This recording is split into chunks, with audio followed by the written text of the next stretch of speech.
Yun, bumalik na internet.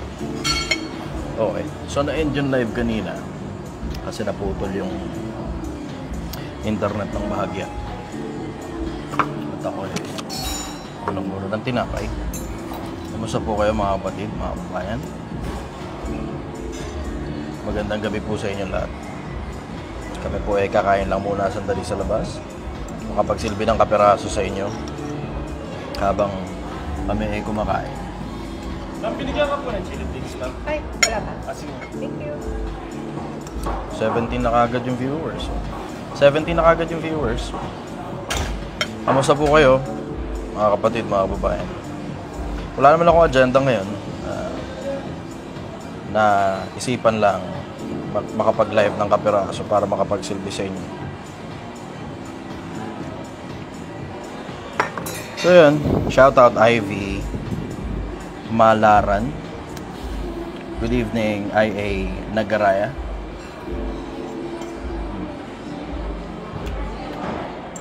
Kain lang muna ng tinapay.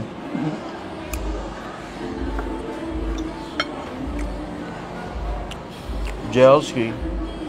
Thank you. Hello Rudolph, kamusta ka? Eric Garbo, shoutout. Jerwin, hindi talaga ako maaga matulog. Lagi akong late matulog. Lagi rin akong late magising. Nakadepende sa oras ng trabaho yung oras ng gising ko. Pero as much as possible, I give myself the rest that I deserve. Hindi ko binabawasan yung tulog ko kasi hindi naman ang pagbabawas ng tulog ibig sabihin magiging successful ka. Life doesn't work that way. Kung gusto mo masenso sa buhay, kung babawasan yung tulog mo. Kasi pag bawas yung tulog mo, hindi ka makakapokus ng matulog. Hindi ka makakapagtrabaho ng maayos, hindi ka makakapag-isip ng tama. Tapos lagi kang emotional, lagi kang aburado. So you give yourself the rest that you deserve.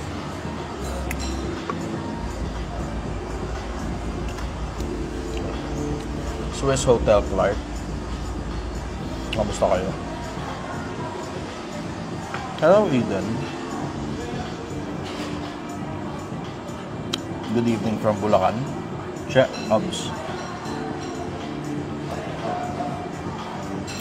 Chica Moral, hello, kamusta ka?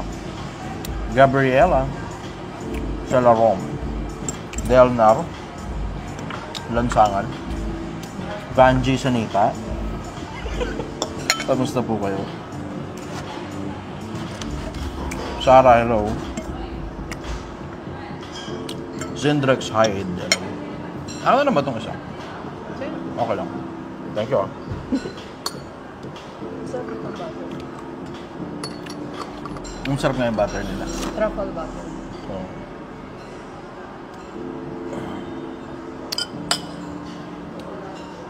May Ramjam, hello. Kamusta? Sa dami ng mga araw na ako ay kumakain sa karinderya, ito yung isa sa mga araw nakakain muna ako sa medyo may kamahalan ng konti. Pero napakabihira lang nito. Mas madalas sa pagkakataon, nasa karinderya lang ako kumakain. Gaya pa rin ng dati. Quezon City, Shane Cristino. Israel Miranda, hello. Kaya ko yan. Pasta? Nilagyan ko ng chicken. Tayo Zen. Hindi naman ako maangas eh. Ito lang talaga yung totoong ugali ko. Nothing out of the usual. I'm just being me. Ito lang talaga ako. I'm just your ordinary average guy na mahilig magsuot ng itim kasi hindi ako mahilig maglaba.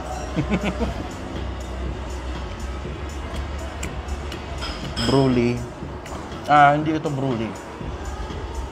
Gusto rin makita yung restaurant. Sige.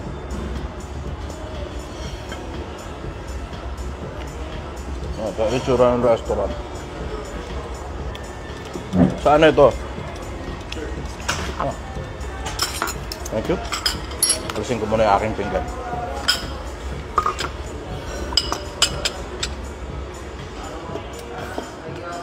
Medium well, yun, sakto. Yung sakto sa kung ano yung gusto ko. Ano ba binabaliktad yung camera dito? Thank you. Kaway ka muna, brother. Hey sir, pa-shoutout ako. Sige. Shoutout sa Toyo Company. Toyo Company. Hindi nga, sir. Ayos. Yung ba yung kay Boss Toyo? Iba yun, iba yun. Okay.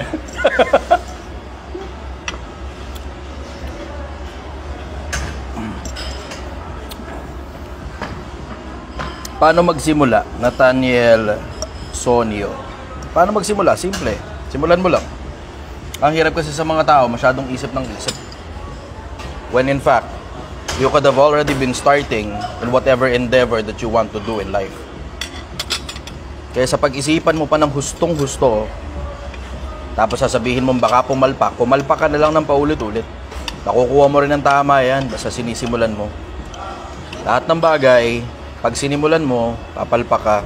Pero pag hindi mo sinimulan, sabi nila, analyze, analyze, paralyze. Yan ang simpleng konsepto sa mundo. Pag-isip ka ng isip, nawawalan ka ng oras sa pag-i-execute. Kailangan mong pag-isipan, pero mas life is more on execution rather than just thinking.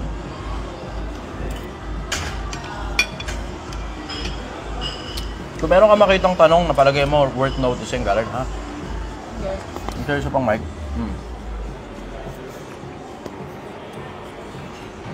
Shout out from Riyadh. Jezreel Layson II. Anong ginagawa mo pag feeling mo tinatamad ka magtrabaho? Pag tinatamad ka, dyan napapasok yung disiplina. Kasi yung disiplina, ini-execute mo lang naman yan kapag di mo gusto yung ginagawa mo. Kasi pag gusto mo yung ginagawa mo, ano pang disiplina kailangan mo? Gusto mo maglaro maghapon, lahat naman tayo, lisip bata, one way or the other, di ba? Ako hanggang ngayon naglalaro pa rin ng ML paminsan-minsan. Kaming dalawa ng aking kasintahan, yun ang bonding moments namin. Ano nga uli yung tanong? Nakalimutan ko. Meron ako kanina eh. Pag tinatamad ka, kilusan mo lang. Kasi ang kailangan mo kasi ron momentum eh. Pag nasimulan mo na, tuloy-tuloy na yan. Huwag ka lang titigil. Minsan, sa mga araw na ayoko maghanap buhay, ginagawa ko, digo na lang diretso. Diretso bihis, diretso alis. Pagdating mo sa opisina, diretso trabaho ka agad. Kilusan mo na lang. Huwag mong entertainin yung katamaran. Kasi one way or the other, meron ka pa rin gagawin eh. Either hihilata ka o ikikilos mo. E di kumilos ka na lang, naging productive ka pa. Ito, isa. Mike. Oy, thank you brother. Sino ba naman Tabasco? Sige, kung ano mailalagay mo rito. Sino ba naman ako para tumanggi? Ito. Vincent. Tabasco. From, Salamat brother. Kay Vincent Puri. Okay. Sige lang brother. Thank you. Vincent Puri? Okay, ano sabi? Paano i-assure daw yung partner na doubting sa pagmamahalan namin? Paano i-assure yung doubting sa pagmamahalan? Alam mo, wala namang ibang assurance kundi action speaks louder than words. Kahit anong sabihin mo, yung ikinikilos mo pa rin ang pinagbabasihan. Ang bottom line ng buhay, it's not about just words alone. Life is about execution. Execution is the name of the game. Kung gusto mong umuusad sa buhay, you have to learn how to consistently execute on the things that really matters to you. Gusto ko lang i-acknowledge, grabe napakasarap pala nitong steak nila rito. Napakasarap, grabe.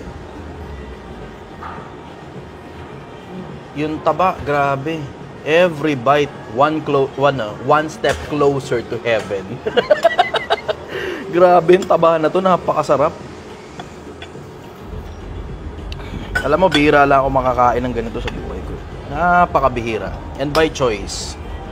By choice. Kasi, inuuna ko muna yung obligasyon bago yung pribilehyo. Ito kasi pagkain ng mga ganitong bagay, privilege ito eh. And you cannot live on privilege alone. You have to eat your obligations first before eating the privilege. Ganun ang buhay. Kainin mo muna lahat ng obligasyon.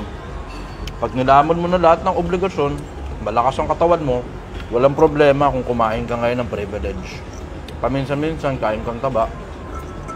Pero, dalas-dalasan mo yung pagkain ng gulay. Kaya maniniwala sa kanila na po tayong mga yaman-yamanan sa social media na tangina, araw-araw kumakain sa mga mamahaling restaurant. Oo, masaya lang yan sa umpisa. Pero sigurado ako sa'yo, tangina, hindi magtatagal yan hanggang senior citizen. Abusado rin naman ako sa katawan ko yan. Malamang, isa rin ako dun sa mga yun, hindi magtatagal hanggang senior citizen. Pero alam mo ang sikreto sa buhay, lamunin mo lahat ng obligasyon. Kung makakain ka man paminsan-minsan ng privilege, hindi ka magigilty. At hindi rin makakasama sa'yo.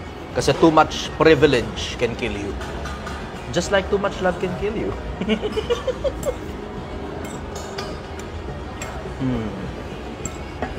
Isa pa? Question? Ay, hindi ko pa pala nasagot yun. Nasagot ko na ba? Oo, nasagot mo na. Ano ba? Action speaks louder than words. Yan ang pinakamagandang assurance by means of actions. Sure. Andiyan si Kaloy. Pahingi daw. You know? Si Kaloy. Kaloy? Punta ka rito, brother. Pwede ka naman magmotor, papunta rito, ah.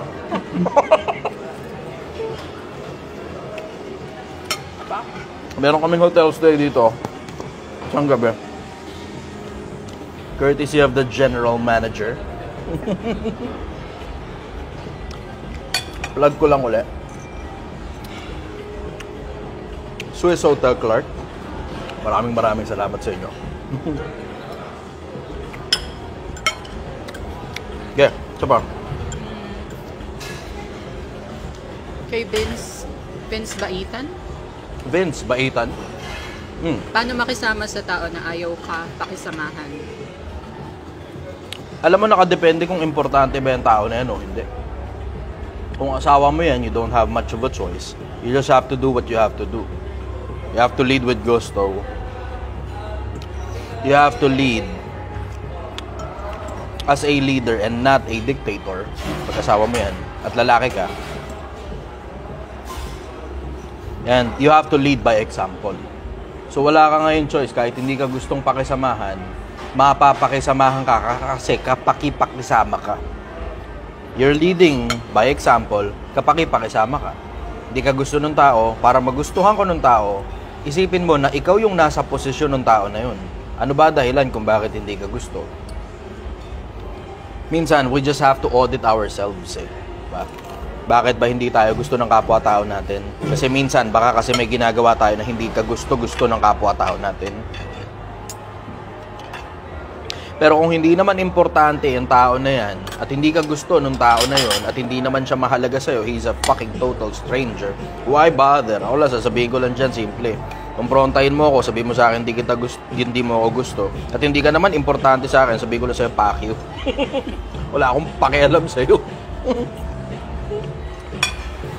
I have the entire Philippines who loves me and I love them back. Kung hindi mo ako gusto, wala akong pakialam sa'yo.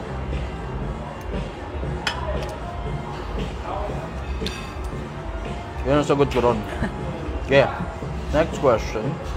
Wait lang, bakit puro matters of the heart tong mga to ah. Matters of the heart. Sige, pagbigyan nyo matters of the heart. Wait lang. Eto na sagot sa lahat na nagsasabing scripted. Hindi, tangina kung scripted ako, genius ang labas ko nun. Puta, kaya mong sagutin yung 3 oras na scripted, lahat yung 3 oras na yun. Pag nagla-live ako, generally, 1 oras hanggang 3 oras, hindi naman ako nagla-live ng parang 30 minutes lang, 15 minutes lang. Pag nagla-live ako, 3 oras. 2, 1, pero generally, averaging, 1 oras mahigit. Pag nakabisado mong putang inang script yung ganung kahaba na 3 oras straight, genius ang labas ko nun.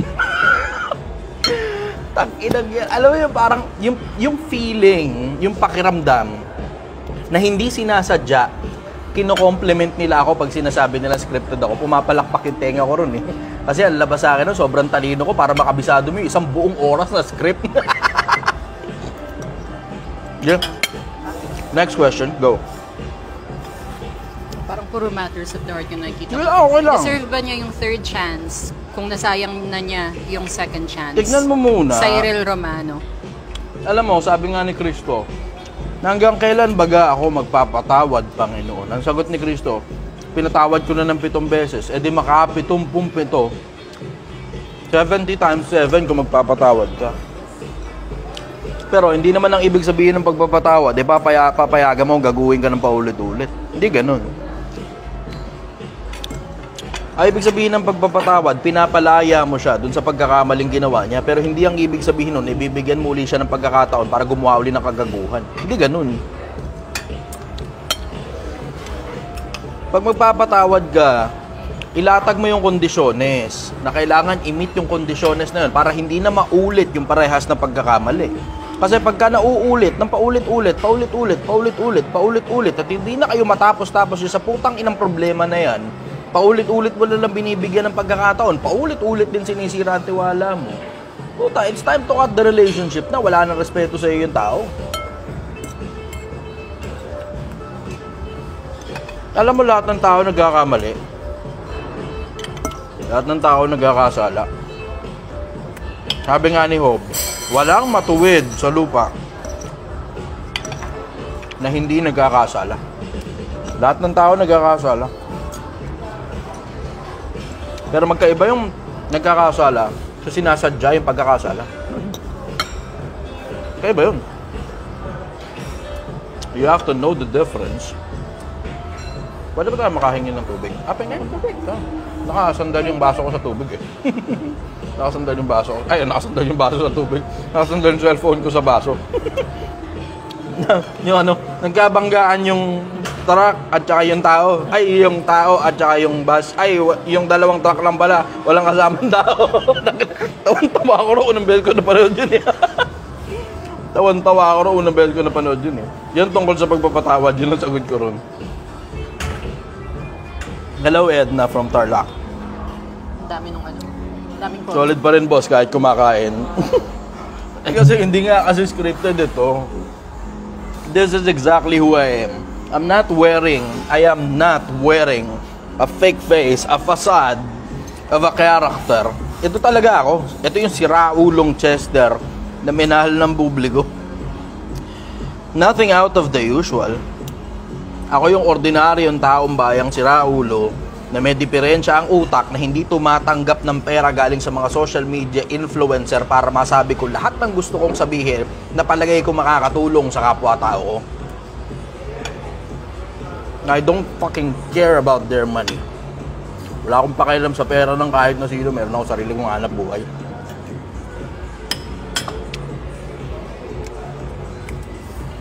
Oh. Elias Sebash G. Shout out. The best ka. Salamat, sister. Okay, may tanong. Go. What if wala ng respect and trust sa magkatrabaho? Respect should be mutual. Pag hindi ka na nire-respeto sa trabaho, then you impose respect. Pag hindi talaga kaya, then that's the time that you leave. Wala na respeto eh, diba? Alam mo, sa trabaho, dapat na respeto mutual. Kasi ang trabaho, long term yan eh. Hindi naman yan parang single transactions lang na parang pokpok na kinantot mo. Hindi naman ganun eh. Ang trabaho, long term yan. Lahat ng bagay na long term, importante ang respeto. Kasi pag walang respeto, mahihirapan kayong umusad pare-pareho. Ayun, para makuha mo ang respeto ng mga tao, dapat ka respeto ka. Diba? Bakit? Kasi pag ikaw wala kang respeto sa sarili mo, then treason yun sa sarili mo. You are betraying yourself. Sinisira mo ang sarili mo sa mata ng mga katrabaho mo. At all times, you should deploy respect to people, and you should also deploy respect to yourself. Respetuhin mo ang sarili mo at all times. Dahil yung bagay na tinotolerate mo sa sarili mo, yun din yung bagay na gagawin sa'yo ng mga tao. Ayun, sagot ko ron. Pagdating sa trabaho. 236, oh. Merong isa pa? Sige, go. Rodolfo Lot Jr. Rodolfo Lot Jr. Paano po ba baguhin ang sarili na biktima ng masasamang... my God, ang bilis nung comments. Wait lang, nawala. Sorry, nawala siya. Rodolfo, ulitin mo ulit yung ano mo. Sige, brother. Maraming salamat. Ang dami nung ano Thank you. Ba't nawala yung mga comments sa phone ko? Wait. Nawala. Galing. Sige, Balik next ako. question tayo. Sayang. Sorry. Rodolfo, pakiulit yung tanong. Paki-bump ulit. Bump mo ulit yung tanong mo, Rodolfo. Sayang, naipit. Thank you. Okay. Rhea, hello. Ask ko lang po kung ano pong magandang isagot sa tatay na palagi pong galit kapag walang pera o walang pang sigarilyo. Lagi po kasing ako yung napapagbuntunan. Alam mo, to each his own. Mahirap sagutin yung specific sa tatay mo. Ang dahilan kasi hindi ko kilala tatay mo eh. Hindi ko alam kung anong galit yung sinasabi mo.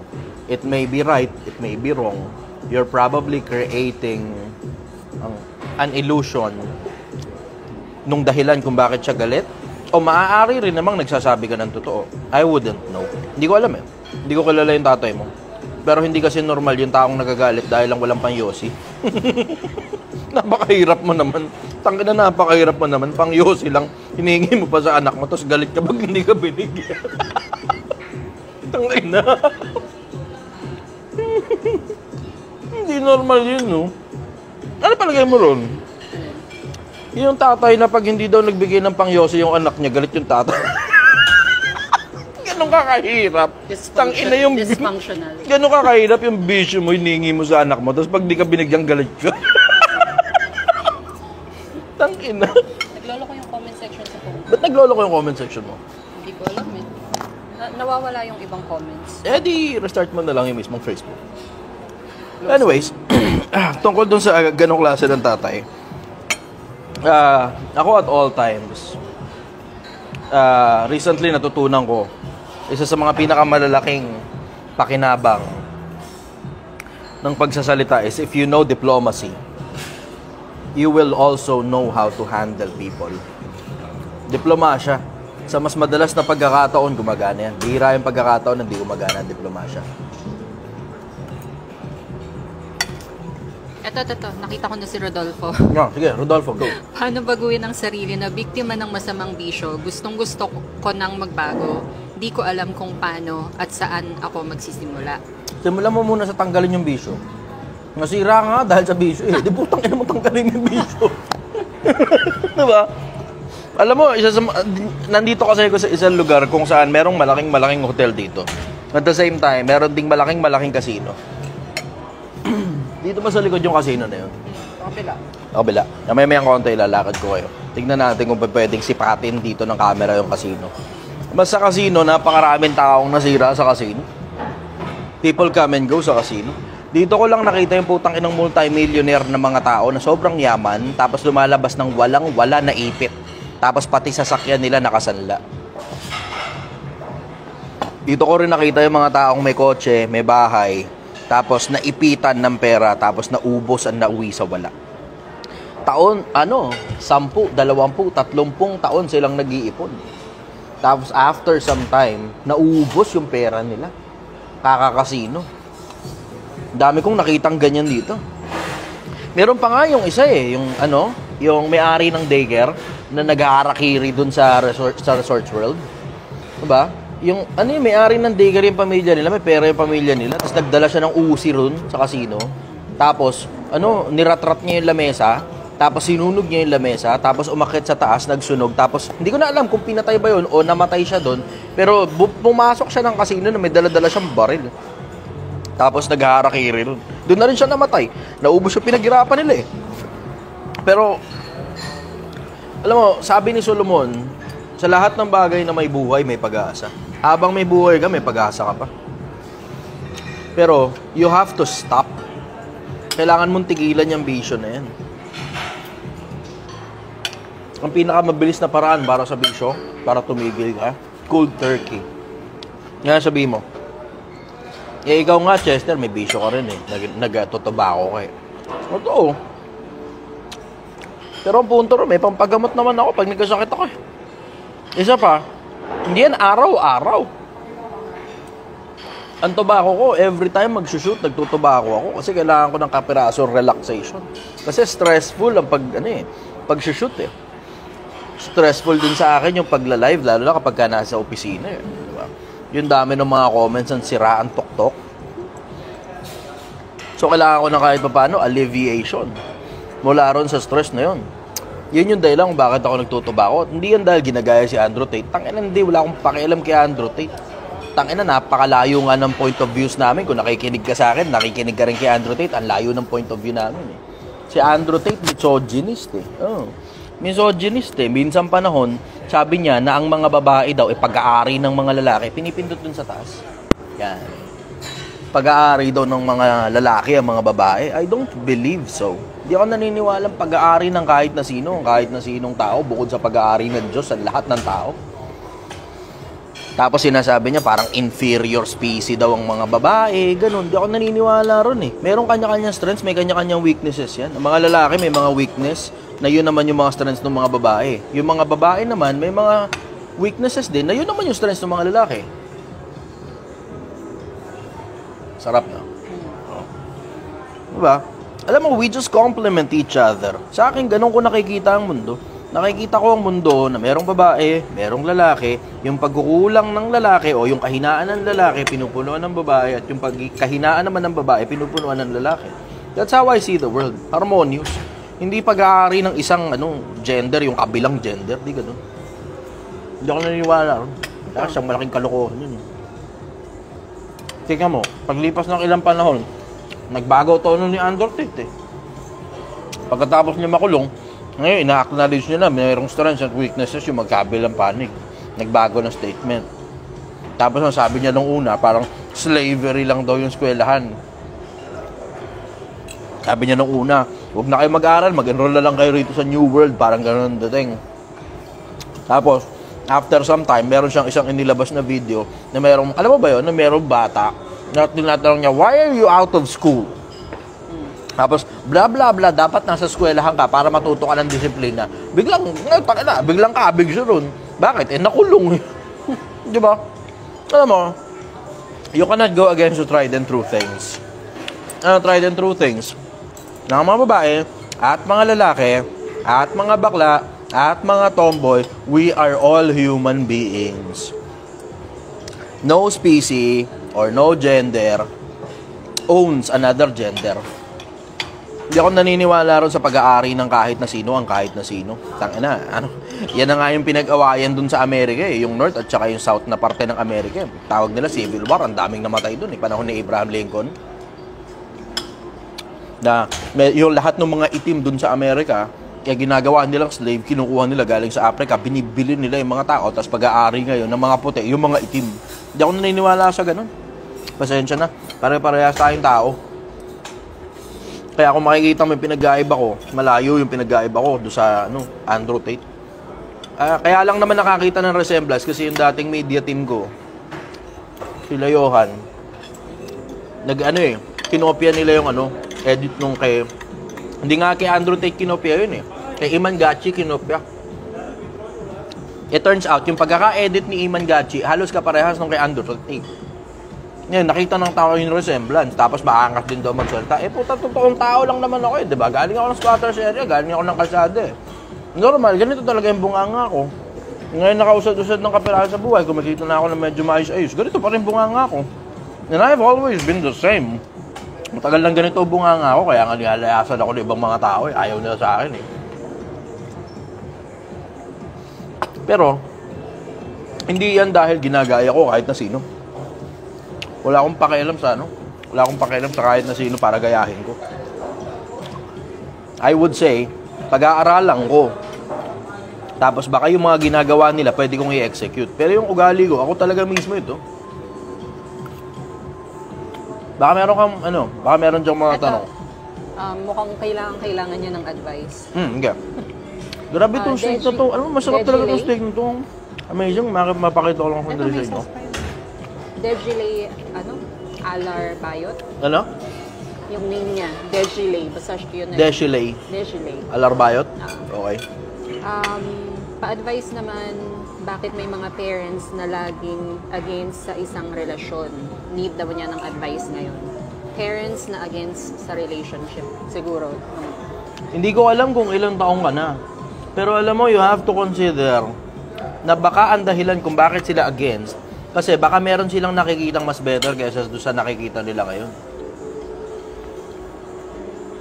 Kasi mamaya, puta, 13 anyos ka pa lang, 16 anyos ka pa lang, 18 anyos ka pa lang, hindi ka pa nakakatapos ng pag-aaral, tapos tatanungin mo ngayon sa akin, bakit may mga parents ka against?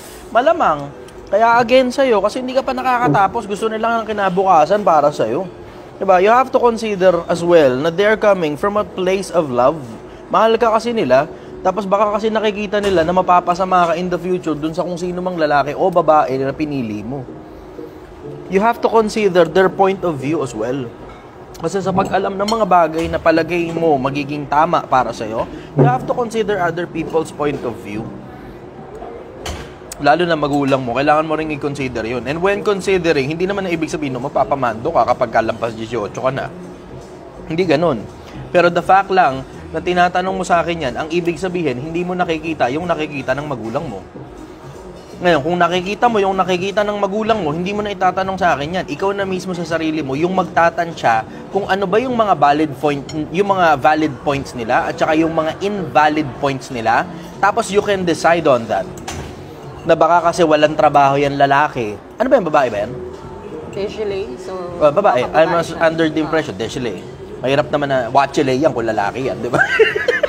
Diba? Deshilay eh. So, I am under the impression na baka kasi, alam mo yun, hindi pa yun yung nakikitang the best para sa'yo ng magulang mo, na baka yun yung nakikita mong the best para sa'yo sa ngayon. You have to consider as well na ilagay din yung sarili mo sa point of view ng magulang mo. Hindi mo na itatanong sa akin yan kung nakita mo yung nakita ng magulang mo tungkol dun sa relationship ninyo. Malamang yan, either mag-a-agree ka lang or magdi-disagree ka lang dun sa point of view ng magulang mo kung nakita mo na yung point of view nila.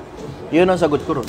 Yun ang dahilan kung bakit merong mga magulang na nagdi-disagree. Kasi hindi mo nakikita yung point of view nila. Nagdesisyon ka na lang sa sarili mo nang hindi nakikita yung point of view nila. Kaya mo tinatanong sa akin yan. Otherwise, hindi mo natatanungin yan. Meron talagang mga magulang na nagdi-disagree. For whatever reason. Pero alam mo na yun sa sarili mo na hindi mo na itatanong sa akin. Kung na-consider mo na yun. Check mo muna. Baka meron silang nakikita na hindi nakikita ng mata mo. Kasi blind. At walang kinalaman sa mga kapre at saka sa mga impacto yun. Baka blinded siya. Merong aplikante, lumakwento ko lang, makisingit ko lang, na mga nakikinig na entertainment na ito. Merong aplikante dati. Tapos, siyempre, standard na process ng pag-a-apply sa akin, may medical namin. Sagot ko naman. Diba? Nasa 5,000 rin yung gastos doon para sa medical. Tapos, isa ron sa mga exam, psycho-evaluation. I-check ba kung nasa katinoan ka? Ganun. Tangina. Sabi ng babae, sabi ng doktor, tinatanong na sila, psycho-evaluation. Meron ba kayong nakikita na hindi nakikita ng iba? Wala po. Okay, sige, good. Ayos. Meron ba kayong nararamdaman na hindi nararamdaman ng iba? Wala po. Meron ba kayong naririnig na hindi naririnig ng iba? Ay, meron po. Sabi ng gano'ng aplikante ko. Tapos, ano yun? Sabi po, pasukin mo yung bahay, walang tao doon. Ay, putang bagsak ang lola mo. Tangina, kinuwento sa akin. Sabi ko, ano nangyari? Ba't bumagsak ako sa psycho-evaluation? Sabi ko, meron ako naririnig ng iba eh. Ano yung naririnig mo? Sabi, boses eh. Ano sabi? Pasukin mo yung bahay, walang tao ron. Okay. Sige, maraming salamat sa application mo. Tawagan ka na lang namin kapag kailangan ka namin. Hindi ko na ulit tinawagan. Delikado. Itong isa. Isang medyo... Sabihin na naman ng mga basher, tinatawanan ka, tinatawanan. Putang ina mo, ikaw yung lumagay sa lagay ko, gago. Gumastos ako ng pera, tapos magagaganon. Meron pa nga may mas malala. Yung kabila. Aplikante ng kabila. Sabi ba naman Meron ka bang narinig na hindi narinig na iba? Wala po. Nararamdaman na iba? Wala po. Meron ka ba nakikita hindi nakikita ng iba? Meron po. Asan? Ayan o, nasa likod mo, Doc. Takina, takbuhan doon sila palabas ng clinic. Takinang yan. Sige, tingnan mo ako ano susunod na tanong. Ito, gusto ko yung question niya. Si Avila, Brian, job displacement caused by AI. Dapat ba tayo matakot dito? Hindi. Alam mo, lagi namang may bagong changes sa mundo eh. Ito, tingnan mo, intelligent conversation ito eh. AI pag-uusap, di naman alam ng karamihan Pilipino yan, di ba? AI is artificial intelligence. Marami na kasing mga bagay ngayon. Katulad halimbawa ng pag-edit ng video. Merong mga vloggers ngayon na hindi na kumukuha ng editor ng video kasi AI na yung nag-edit ng mga videos nila para sa kanila. May mga mawawala ng trabaho doon. Obviously, editors, di ba? Mawawala ng trabaho. Ayan, alam mo, hindi ka dapat matakot dyan kasi ito magandang halimbawa dyan. It's as if parang tinanong na rin yan nung mga taong nagbebenta ng kabayo bago dumating yung kotse. Dumarating ang mga kotse, naimbento na yung sasakyan. Dapat ba tayong mga tagapag-alaga ng kabayo matakot? Diba? Dumarating na ang TV. Naimbento na television. Merong taong nakikita sa TV na dati naman nasa radyo lang tayong lahat. Dapat ba tayong matakot? Hindi, kasi definitely makaka-create ng mga bagong jobs yan. You just have to learn how to adapt. Adaptability ang sikreto dyan. Diba? Naku ngayon, editor ka, matuto ka na ibang skills. Matuto ka ng public speaking skills. Tapos, more than just being an editor, pwede ka na rin magturo ngayon ng public speaking sa mga tao. Ito nga, curious nga ako. Kung halimbawa kaya, siguro for obvious reason naman, nakikinig sa akin ang buong Pilipinas. For obvious reason naman, marunong naman siguro ako magsalita. Kung halimbawa magturo kaya ako ng public speaking skills, ilang kaya sa inyo mga aatin? Curious ako. Diba, paki-comment nga. Comment ano sasabihin ko? Comment yes, ganun. Comment yes. Comment ako. Kung halimbawa, magtuturo ako ng public speaking skills, ilan sa inyo yung aatin? Type nyo ako. Bigyan natin sa comment section kung ilan yung possible na umatin.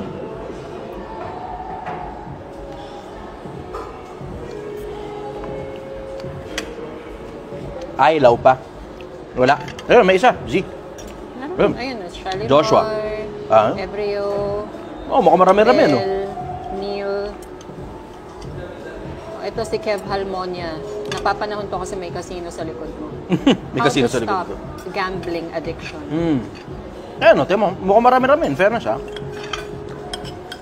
Curious tuloy ako. Tignan natin kung ano. Gambling addiction. Gambling addiction, tigilan mo kasi yung kapupunta sa casino. Tangina kasi, tigilan mo kasi yung kapupunta sa casino, di ba?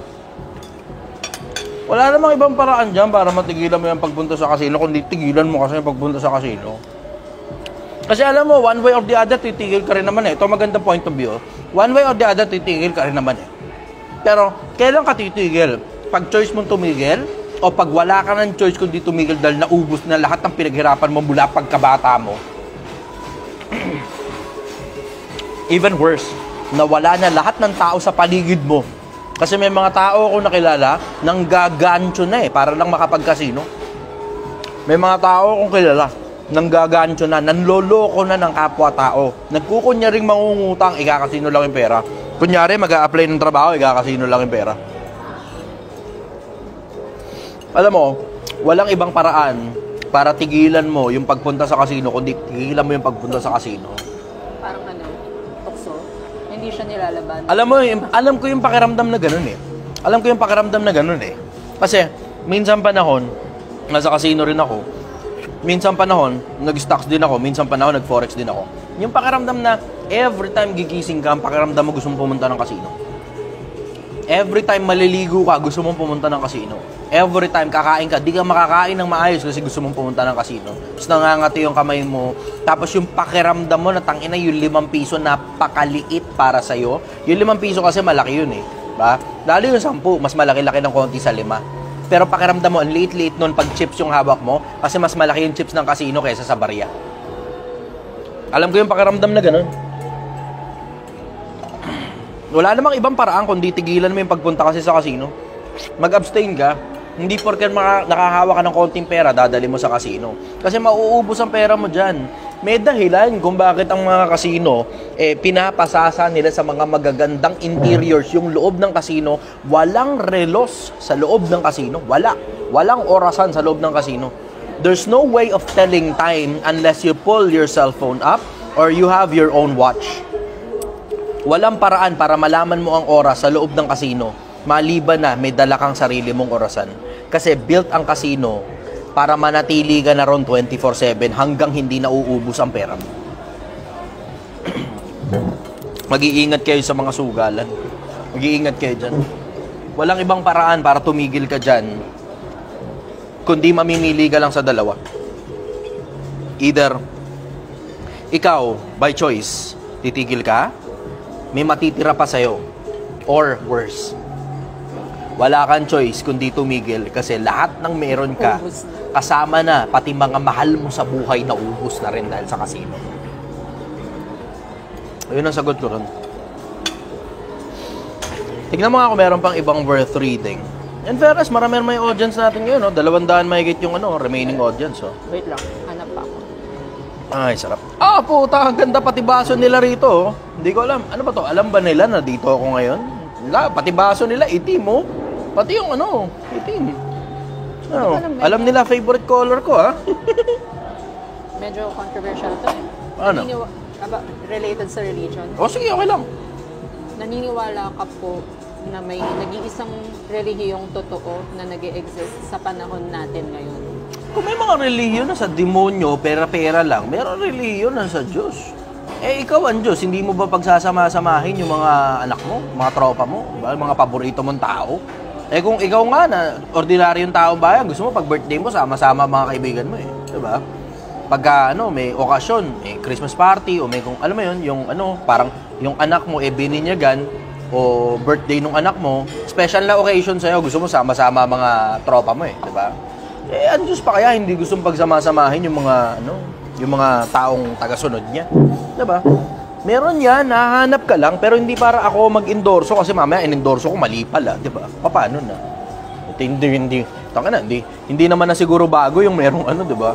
Merong kung sino mang personality na nag-endorso ng relihiyon, tapos eventually yung relihiyon na yun pumalpak, tapos nabutata sa mata ng publiko, di ba? Hindi naman na bago yun Parang pagboto rin ng kandidato yun Ang hirap mag-endorso ng ibobotong kandidato kasi kapag bumutata, tapos may nagawang kagaguhan, tangina, ikaw ang tutuyain ng taong bayan. Asa na yun? Rekomenda mo! Sakipin mo ngayon! Tangina. Alam ko na yan. Tangina na ba? Napanood ko na yan. Tingnan mo nga kung ano pa Ito, na siya? Next question. Spamming na pero sige, sagutin mo na rin. Pagtsaga mo yung spamming. Melrose Aringo. Ano daw yung mahalaga? Diskarte o diploma? Kaya mo tinatanong yan kasi you have both options in front of you. Kasi tignan mo, kung wala kang option, nakatira ka sa putang inang napakalayong bundok na tagababa ka lang ng nyug, tagababa ka lang ng kopra, tapos wala ka talagang pag-asang makakuha ng diploma dahil napakalayo ng eskwelahan sa inyo, 7 bundok ang tatawirin para lang makapasok ka araw-araw. Tangina, pagka ganun, wala kang choice, dumiskarte ka na lang ng pangkain ninyo. Diba? Wala ka ng option dun Kaya mo tinatanong yan kasi may option ka tapos tinatamad ka kasing kumuha ng diploma. Ang putang inang malas mo, nasa Pilipinas ka, wala ka sa Amerika. Dito sa Pilipinas, ang hinahanap, janitor lang, diploma. Sabihin, wag na ikang mag-aral, dumiskarte na lang. Ang putang inang bobo mo. Sige, sumukan mo dumiskarte ng walang diploma, tignan mo ang hirap. Pero dumiskarte ka ng may diploma ka, mas madali ng kapiraso. Mas madali ng konti. Tapos ang pinakamasarap pang parte dun, pag may diploma ka, napo-promote ka. Pero dumidiskarte ka nga, tapos wala kang diploma. Alam mo yun, nagtrabaho ka sa corporate, tapos security guard, ganun. Tapos alam mo yun, may mga trainings naman kayo, pero dahil di ka nakatapos, di ka maging OIC ngayon. Diba?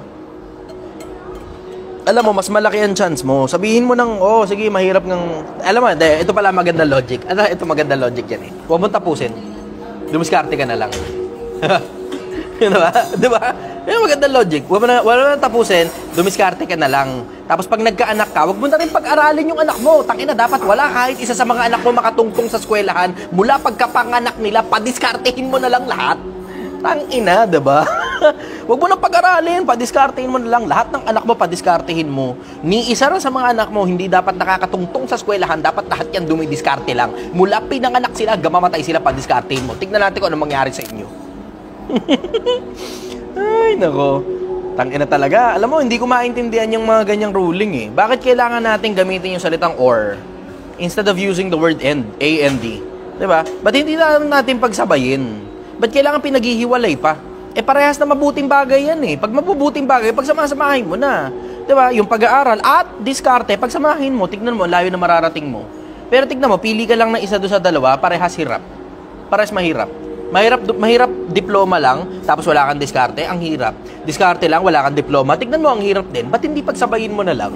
Diploma at saka diskarte sabay. Yan ang hindi ko maintindihan sa mga tao eh. Pinaghihiwalay pa eh. Puta, pagkasama naman niya, maigi nga o mas maigi. Two heads are better than one. Diba? Dalawa ay maigi kaysa isa. Sabi sa Ecclesiastes ba yun? Sa Kawikaan. Si Solomon din na may sabi nun. Dalawa ay maigi kaysa isa. Okay, next question. Wait lang. Dami.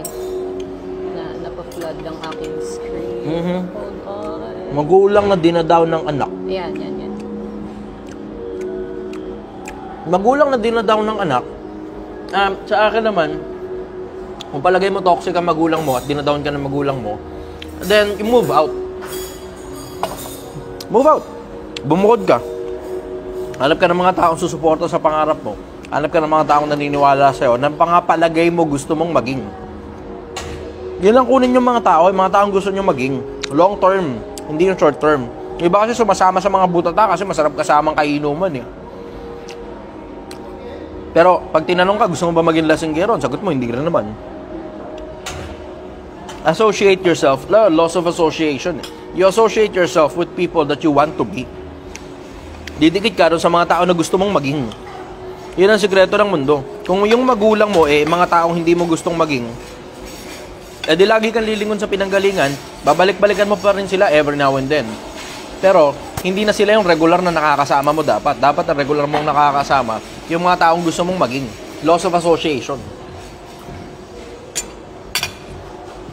Isa pa? Ano po opinion nyo sa world leaders? World leaders. Alam mo, may malalaking problema ngayon ng mga world leaders natin eh. World leaders. Kasi, kung nakikita niyo, ayoko sanang ilabas sa social media ito eh, pero hapiawan ko lang ng konti. Geopolitics. Geopolitics muna tayo ng kapiraso. Bababa sigurado viewers dito. Geopolitics muna tayo ng konti. Merong malaking problema ngayon ng buong mundo. Kasi for obvious reason, yung petrodollar deal, napalitan na ng petro-yuan deal. Tapos nakikipag-transaction na ang China sa Russia, sa Middle East din. Tapos sila yung mga magkakasama. Tapos ang against yung mga yon sa Amerika. Paano makaka-apekto sa atin yan? Makaka-apekto sa atin yan kasi tayo kaalyado ng Amerika. Ito ang problema. Dahil kaalyado tayo ng Amerika, hindi tayo kaalyado masyado ng China. Mayat maya, tanginang kulit ng China sa gilid natin. Ang kulit ng China sa gilid natin, sa mga dagat natin, sa mga negosyo natin, sa mga etc. Meron ako mga maliliit na mga balita tungkol sa mga pinopondohan ng Chinese government. Chinese government, hindi Chinese people, huwag nyo mapagkamalian. Baka mamaya maging racist kayo sa mga Chinese, huwag ganun. Yung mga Chinese na nandito sa Pilipinas, naghahanap buhay lang yan. Pero iba kasi yung mga Chinese people na nandito, kaysa doon sa Chinese government, na nagpopondo ng mga kagaguhang nangyayari dito sa ilang parte ng Pilipinas. May balita ako eh. Unconfirmed lang yung balita, kaya di ko mailabas social media. Hanap ako ebidensya, baka pwede. Okay, next question.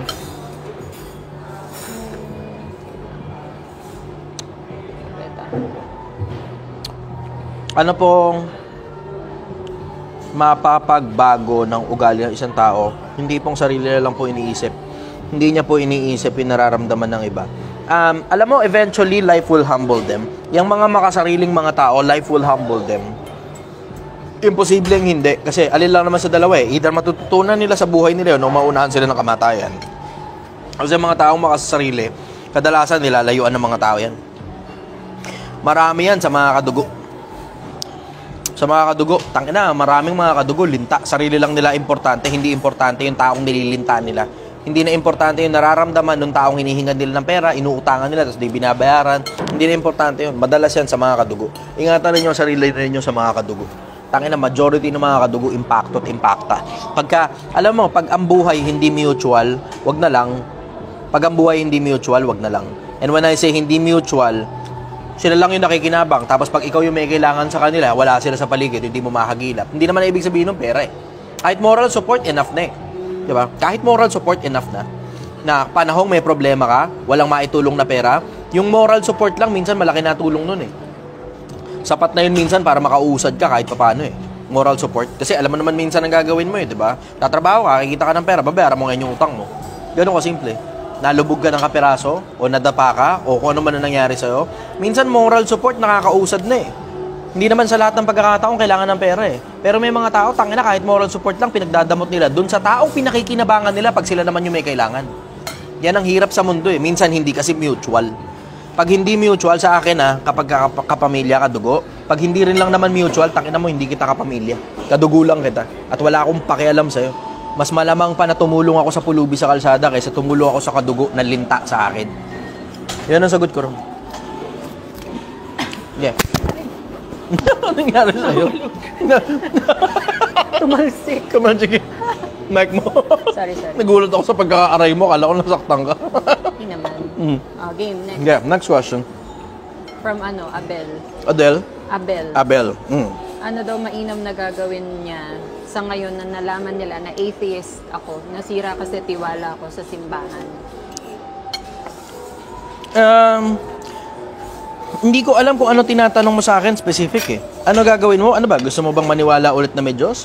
O gusto mong, makipag-ayos dun sa mga taong, alam mo yun, nasira ang tiwala sa'yo? Paano ba? Hindi ko gets eh. Pakilinaw mo ito, Abel. Meron naman ako mga kilalang ateista, gumagana naman sa kanila yung pagiging ateista nila. Kasi hindi pa naman sila patay, buhay pa naman sila eh. Ano ibig mo sabihin dito? Curious ako kung ano talaga yung ano. Ang dali lang, Rodel. Bigyan mo muna ng pagkakataon si Abel. World War 3 ka kaagad eh. Yan, okay, Magkakaroon din yan, oo. Magkakaroon ng World War 3. Pero hindi ko lang alam kung kailan. Hindi ko lang din alam kung paano magsisimula. Kasi kapag binasa mo Biblia, di ba, magsisitindig ang bansa, laban sa bansa, magkakagutom, lilindol sa ibang bandako, tapos magkakagera, o di nakasulat naman yun, di ba? Tapos siyang pasimula ng kahirapan. Nag-reply siya, hindi, kasi naging negosyo nila from Abel, yung nagtanong din ng ano daw gagawin niya kasi nalaman niya lang atheist daw siya. Ito yung comment niya.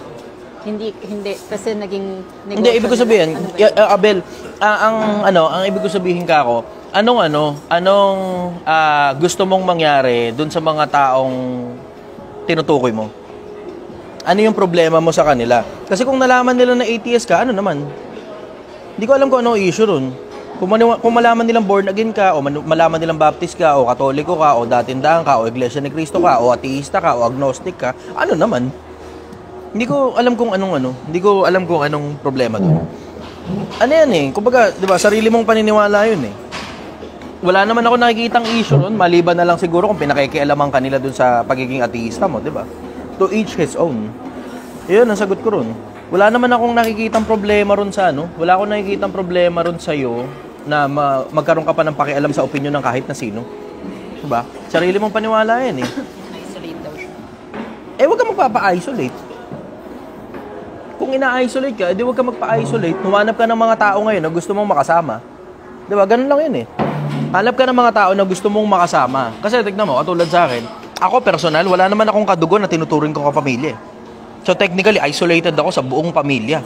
Sa pamilya nila, wala akong pakialam sa kanila. Sa lahat ng kadugo ko, wala akong pakialam. Ngayon, sa akin, simple ang simple sa akin ang konsepto eh. Ayaw nyo sa akin, wala akong pakialam sa'yo. Ganun lang. Pagmamalasakitan pa rin kita every now and then. Pero hindi yan para yung opinion mo, tatanggapin ko pa tungkol sa kahit na anong bagay.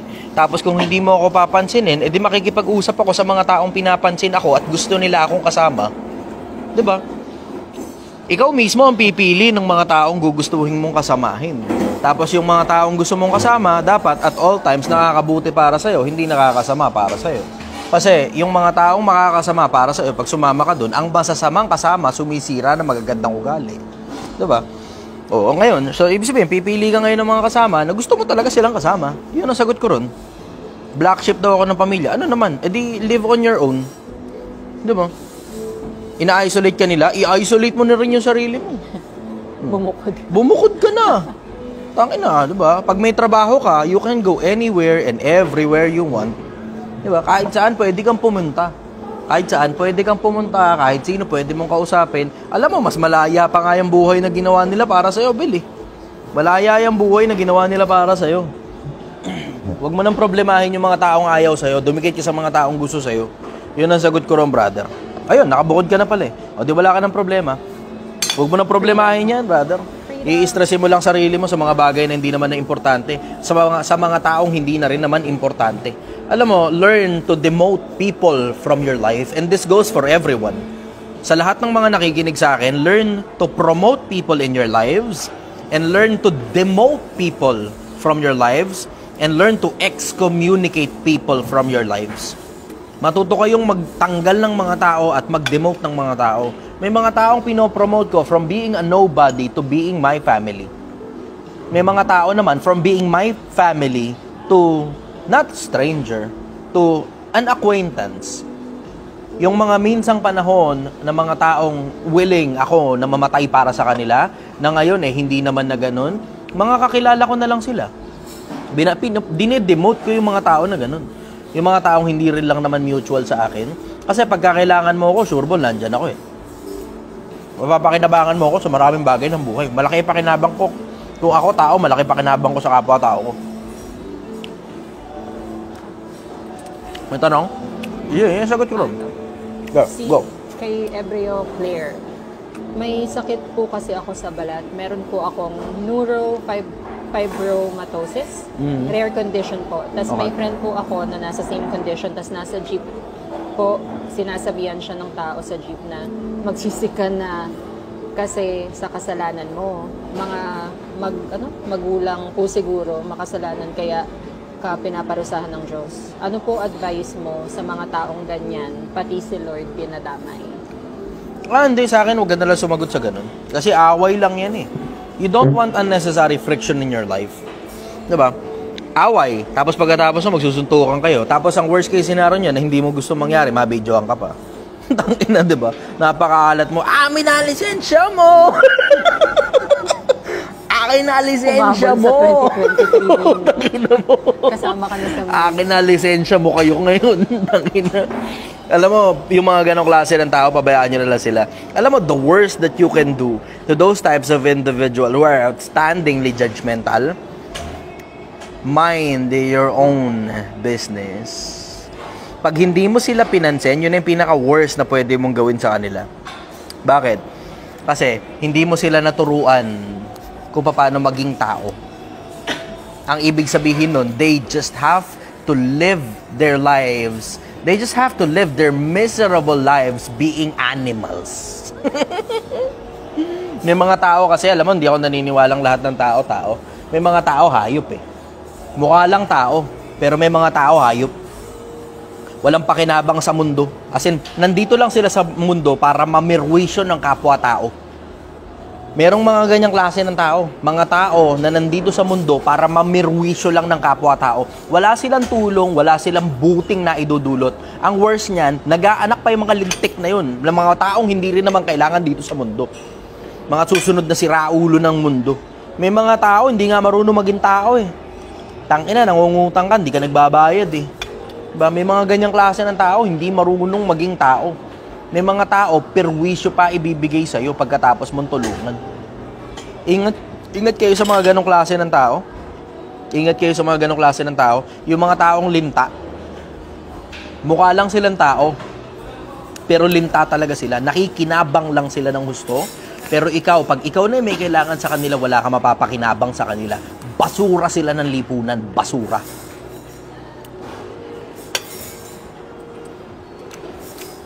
Yeah, go. Question. Kay Edward Ramirez. In fairness, masarap tong ano.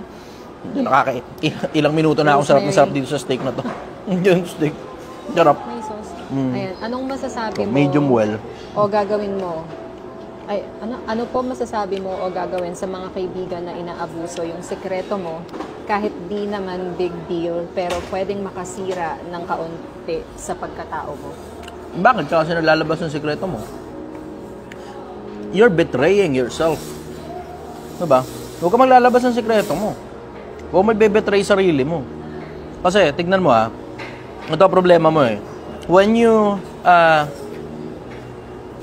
share your secret to people, it's as if giving a knife to another individual, hoping that that person will not stab you at the back. Yun ang problema kapag ka nagbibigay ka ng sekreto. Pag nagbibigay ka ng sekreto, it's as if nagbibigay ka ng kutsilyo sa isang taong hindi mo kilala na umaasa kang sana hindi kanya saksakin gamit yung kutsilyong binigay mo sa kanya. Mag-iingat kayo sa mga sekreto. Huwag mo lalaglag sarili mo. At all times, gaya nga ng sabi ron sa MMA, you protect yourself at all times. Protect yourself at all times. Huwag mo lalaglag sarili mo. Yun ang sekreto sa buhay. May next question ba? Ito. Ang sad naman ng tanong niya. Sige. Sad na tanong. Mahal pa ba ng lalaki ang asawa niya pag sinasabihan niya to nang mamatay na sana siya or magpakamatay na lang siya? Obvious naman, di ka na mahal yan. Pero minsan you have to consider, ano ba yung state of mind kung bakit sinabi yun? Minsan kasi, may mga taong maluwang ang bunganga kapag gagalit. Pag gagalit, kung ano-ano nasasabi. Pero di naman talaga yun yung ibig nila sabihin. Ikaw na makakatansya nun. Kung palagay mo ba mahal ka pa, o kung palagay mo galit lang siya kaya niya nasabi yun. You have to consider the state of mind of the person as well. Check mo muna. Baka naman galit lang siya. Lagi kayo magbibigay ng pataan. Kasi sabi mo, kung the fact lang na magkasama pa kayo niyan, at hindi pa lumilipat sa ibang bahay. Kasi ang mga lalaki, ayoko naman sabihing normal na babaero, pero maraming lalaki babaero. The fact na magkasama pa kayo niyan at hindi lumilipat sa ibang bahay yan, may pagkakomportable yan, nakasama ka. Tapos baka ang ibig sabihin nun dahil partially mahal ka pa rin yan. You just have to put yourself in conditions na favorable for each other para hindi ka niya sinasabihan ng ganun. Ano ba dahilan bakit sinabi sa'yo? Minsan alamin mo rin kasi kung ano dahilan.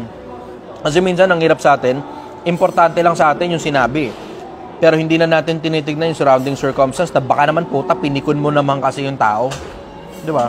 Minsan hindi na natin tinitignan yung surrounding circumstance. Minsan sa sarili natin mismo, gago rin tayo. Tapos pagka nasabihan ka lang hindi maganda, magagalit ka. Di ba? Tignan mo kung anong surrounding circumstance, baka naman ikaw ang nakatrigger, kaya nagaganon. Yun ang sagot ko nun. Here's the next question. Ito, si Dan Hill. Dan Hill, go. Ano po masasabi niyo sa pamilyang merong diskriminasyon sa kapatid na panganay dahil kapatid lang sa ina, pero yung panganay na kapatid sa ina ay nagtaguyod sa pamilya nila dati, pero ngayon nababaliwala na? Ano pa ba naman kailangan mo sa kanila? If you did it in good faith, may kailangan ka pa ba galing sa kanila? Ginawa mo yung parte mo sa kanila, ayaw nilang gawin yung parte nila sa'yo, ano pa kailangan mo sa kanila? Move out. Move on. Kasi hindi sa lahat ng pagkakataon yung mga dugo, yung mga kadugo, mga matitinong tao. Ako nga, tangina, wala nga akong kadugo Ikaw, swerte ka pa kahit paano kung tinatanggap ka nila o hindi, it doesn't matter. Pero ang bottom line, meron kang mga kadugo na kasama mo. Walang ganun Tangina, tinapon ko rin sila pabalik. Nagtapon lang kami sa isa't isa.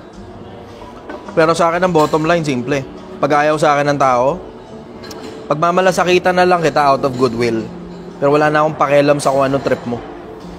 Ganun kasimple. Alam mo, the sooner na isipin mo na hindi naman lahat ng tao dapat talaga nasa loob ng buhay mo, regardless kung kadugo mo yan o hindi, the sooner na magiging mas payapa ang buhay mo. Ako, payapa ang buhay ko Ang sarap-sarap ng buhay ko, wala akong sakit ng ulo. Meron ako mga maliliit na every now and then lumilitaw, tapos nare-resolve naman agad-agad. Diba? Every now and then, may mga problema ako, nare-resolve naman agad-agad. Itong kasintahan ko, minsan sakit lang sa ulo ko ito Pero, sa madalas na pagkakataon naman, nare-resolve naman yung sakit ng ulo namin dalawa. So, diba? kaya yun. Minsan, ako rin yung sakit ng ulo niya. Wow. Coming from Pero, huwag mo kakalimutan. Kahit ano pa mangyari at kahit ano pa sabihin ng kahit na sino, alam mong mahal kita. batuhin kita na itong bed na ito. Gusto mo? Alam mo naman mananatili tayo magkasama habang buhay. Alam mo naman kung gaano kita kamahal. You know the things that I have done for you. And you know the length of measure that I will go just to prove my love to you. Kainin mo. Masaya. Ito, next question. Yeah, next question. Kasalanan ba ng mga magulang ng kay Vince Baitan? Kasalanan ba ng mga magulang na mag-anak ng maaga tas aasa sa anak para lang may makain? Brother, pwede habang naman tubig. ang ina... Pagbalik mo na lang ha. Salamat ha. Oh, wait. Tubig lang. Ay, sister, hello. Paisuy. Maligaya naman, Ella. Makikisuyo na lang ako. Tubig ako. Water na lang po. Tubig ako. Salamat ha. Thank you. Thank you. Okay, next Going question. back, sorry. Kasalanan ba ng mga magulang na mag-anak ng maaga, tas aasa sa anak para lang may makain habang ang ina nagsusugal habang nag-e-enjoy sa bisyo? Kasalanan ba ng anak? Kasalanan ng ina? Ano tanong? Kasalanan ba ng mga magulang na mag-anak ng maaga? Oo, kasalanan nila yun. Tangina, ginusto nila yun. Nagkatutan sila na maaga, di ba? Tinutok sa loob. Nung mabuntis, putang ina, gano'n na lang. Tapos gusto mag-aanak pa yan. Dadamihan pa yan. Tapos pag tinatamad na sila magtrabaho, papasa ngayon nila sa mga bata yung obligasyon. Ang panganay, ikaw nang bahala sa ibang kapatid mo ha. Ikaw nang bahala sa pangalawa, pangatlo, pangapat, panlima. Magkakantutan pa yan, tapos magpaparami pa yan. Tapos iaasa ngayon doon sa panganay. Alam mo, isa sa mga problema ng Pilipinas yan eh. Yung mga basurang klase ng magulang na nagsisipag-anak, tapos iaasa sa panganay lahat ng mga ibang pinagpasarapan nila. Problema ng Pilipinas yan eh. Sa akin, pasensya na ha. Toxic. Pero, Filipino culture. toxic Filipino culture yan eh. Sa akin, ang pagkaganyang basura magulang mo, tumanaw ka na lang ng utang na loob sa kanila every now and then, pero ako, bubukod ako sa ganyang klase na magulang. Pasensya ka na pasensya ka na ha. Pero hindi, tangina, hindi kasi ako nagpasarap para gumawa ka ng mga kapatid ko eh, di ba? Tapos huwag mo sa akin iasa yan. Kayo ni Papa gumawa dyan ha. So, pasensya na kayo, with all due respect, may respeto pa ako sa inyo. Pero ngayon, aalis na ako. Para makapaghanap buhay muna ako, buuin ko muna yung sarili ko, balik na lang ako sa inyo kapag either may sakit sa inyo o senior citizen na kayo. Pero bubuuin ko muna yung sarili ko kasi mahirap eh. Takina, nilulunod nyo yung sarili nyo sa dami ng obligasyon na ginagawa ninyo. Dinadamay nyo pa kami sa pagkalunod ninyo. Pasensya na po kayo. Pero unahin ko muna yung sarili ko. Angat ko muna yung sarili ko. Pag nakaahon na ako, tsaka ngayon babalik ako sa inyo. O pagka either may sakit kayo o matatanda na kayo, balik ako sa inyo. Makakatulong ako sa inyo every now and then. Every now and then, magpapadala rin naman ako ng pera pa, 1,000, 5,500. Pero hindi ko pwede bigay buong sweldo ko sa inyo. Bala kayo dyan. Puta, kayo lang yung nagpasarap dyan. Di naman kami kasali dyan eh. Diba? May point. Yeah, next question. Ito, malungkot siguro to. Hindi ko mabasa yung name, parang Korean eh. Boss, ano po masasabi niyo sa provider ang asawa? Pero babaero. Okay lang po ba yun as long as sa'yo umuwi? Dati ka magtrabaho. Sa panahon ngayon, di na uso yung lalaki lang ang nagtatrabaho. Taka na sa hirap ng buhay ngayon, dapat parehas na nagtatrabaho. Yan, dyan mapapakinabangan mo yung gisa sa sariling mantika. Yung panganay na mag-alaga ron sa iba, pero alaga lang. Hindi pagsusustento ng pera. Mga babae, matuturin kasi kayo magtrabaho para hindi lahat ng bagay inaasan nyo sa lalaki. Tapos kapag lalaki, babaero, di nyo kaya hiwalayan. Pero diba? yung mindset na okay lang daw yun, basta sa'yo umuwi. Ano ba mindset mo ron? Point mo doon? Hindi okay sa'yo. Hindi rin okay sa akin. Hindi okay sa'yo, hindi rin okay sa akin. Aanin mo yung provider kung wala ka namang kapayapaan ng isip mo. Oo. Just, Alam mo naman ang pag-ibig kita eh.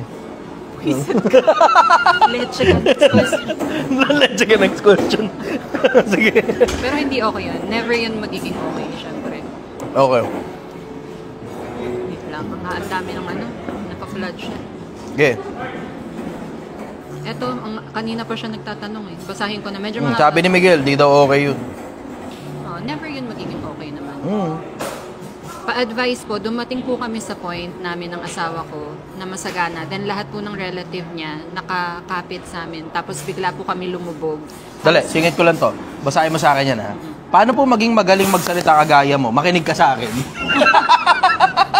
Sige, tuloy mo yan. Andali. Ang haba kasi, kanina pa siya nagtatanong baka magtampo siya sa'yo. Ano yun? Nasaan ako? Dumating kami sa point namin ng asawa ko na masagana. Then lahat ng relative niya nakakapit sa amin. Then bigla po kami lumubog. Halos wala na po dumating kami sa point na walang matirahan.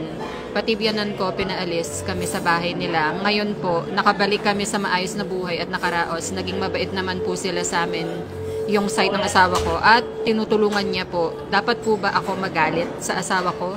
Please po pasagot. Naglilihim pa po siya sa akin about sa pagtulong sa side niya na dati po kami pinagdamutan. Alam mo, nahahati ang isip ko dyan eh. Nahahati yung isip ko sa short term at saka sa long term. Hello. Ay, last call na. Okay. Anong oras ka nagsasara, sister? 12 o'clock. Anong oras na ba? Hindi ko sure. Teka lang. Hindi pa check. 11:31. 11:30. Sige, okay na muna to. Maligaya na kami pansamantala. Thank you. Maraming salamat, Ella. Na-appreciate kita. Thank you. Thank you. Okay, going back. Hindi pa ako tapos, mamaya na ako. Going back, dun sa problema, nahahati ko yung isip ko sa short term at saka sa long term. Diba? Kasi, ang short term yan, tanginan nyo, pakyo kayong lahat. Diba? Yun ang short term dun eh. Pero ang long term dun, if you consider na merong kabilang buhay, mabuting bagay kasi yung pagtulong sa iba. Huwag ninyong kalimutan ang awa. Sapagkat ang awa ay lumuluwalhati laban sa paghuhukom. Huwag niyong kalimutan na magpakita ng awa. Kasi yung awa, lumuluwalhati yan laban sa paghuhukom. Sa paghuhukom, merong mga taong kaawaan na yun yung mga taong nagpakita rin ng awa at the same time. Pero, you have to consider na yung awa mo, hindi dapat ang mangyari, ikaw naman ang mabaliktad at malubog. Alam mo yung pagkalubog sa buhay. Pakinggan nyo ako, Pilipinas. Meron ako isang bagay na ituturo sa inyo. Isa sa mga bagay ito natutunan ko sa pag-ahon at sa paglubog at sa pag-ahon at sa paglubog ulit at sa pag-ahon ulit. Isa sa mga bagay na pinakamalalaking bagay na natutunan ko tungkol sa buhay, tungkol sa pagkalugmok at saka sa pagkalubog. Yang pagkalubog sa kahirapan, pinakamagandang indicator yan nung kung sino ba dapat yung mga taong kasama mo pag umasenso ka na. Kasi, may mga tao na ang tawag good times body. May mga kadugo good times body rin eh. When everything is fine and well, they're all around you spending your money and asking you to spend your money for them. Pero pag nawalan ka, hindi ka nga nila kayang tulungan umahon uli eh. Mas mana pa, lalo ka pang ilulubog, pagtatawanan ka pa. Tangina. Alam mo, Pilipinas, makinig ka. Sa tulong mo at sa awa mo, hindi dapat mangyari na ikaw na mismo ang lumulubog para lang maiahon mo ang iba. Sa pagtulong sa iba, unahin mo muna ang sarili mo. Merong general rule sa mga lifeguard. Narinig ko to kay Jordan Peterson. If both of us will drown, you drown. Pag parehas tayong malulunod at parehas tayong mamamatay, mauna ka na lang, bahala ka sa buhay mo. Isa sa mga pinakamagagandang indicator yan, yung kahirapan. Isa sa mga pinakamagagandang indicator kung sino ba yung mga taong dapat nasa paligid mo sa panahong nakaahon ka na. Kasi may mga tao na andyan lang kapag ka maligaya. Pero pag panahong wala ka na, minsan, kahit bagsa ka na, sila pa yung nananadyak sa'yo. Hanggang alas 12 lang daw, no? Okay. Okay lang, sige. Ako nang bahala. Thank you. Reveal out na raw kami. Bandang alas 12, pwede na tayong balik. 11. Marami-rami naman na napagsilbihan eh. Tapos tayo naman ang magkakaroon ng oras para sa ating dalawa. Maligaya. Maligaya ang buhay. Okay. Okay, next question. Hindi kasi Wait lang. Ito, kay Rodel Cabaging. Gracia Diaz. Opinion mo sa lalaki yung gumaganap sa bahay habang babae yung nagtatrabaho sa labas. May mga pagkakataong ganun House eh. husband. May mga pagkakataong ganun. Brother, hello. May mga pagkakataong ganun eh. Hindi mo maiaalis na merong mga pagkakataon na yung babae yung nakatapos at merong mataas na trabaho at yung lalaki yung hirap sa buhay.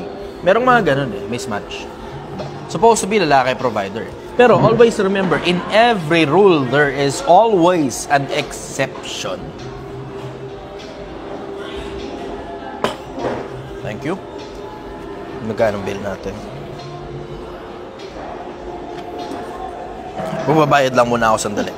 Mga babayan, saglit lang. Ha? Hold that. Hold that thought. Alam mo na. Waka mo lang muna sandali ang isipin na yan. Sagutin ko yan. Ako bubunot lang muna sandali. Dali lang ha. Bunot lang muna tayo ng konting pera.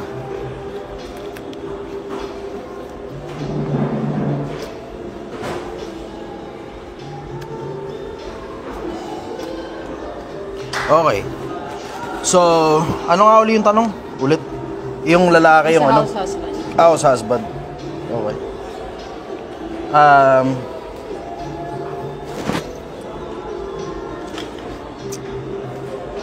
Sina-check ko lang muna kung tama.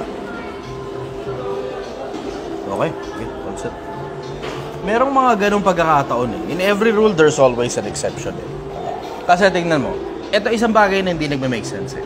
Kung yung babae, mas malaki yung kinikita kaysa sa lalaki at napakalayo ng diferensya, doble o triple kaysa dun sa lalaki, hindi ko maintindihan yung logic kung bakit dapat tumigil yung babae sa pagtatrabaho para yung lalaki ang magtrabaho.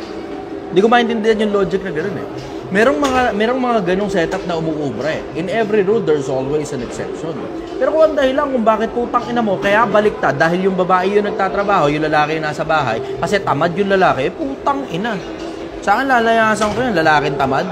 Naka, putang ina mo. Alam mo, ito sikreto sa akin sa buhay ah. Ang sabi ni Pedro, ang sino man, kahit sino, na ayaw gumawa, huwag din namang kumain.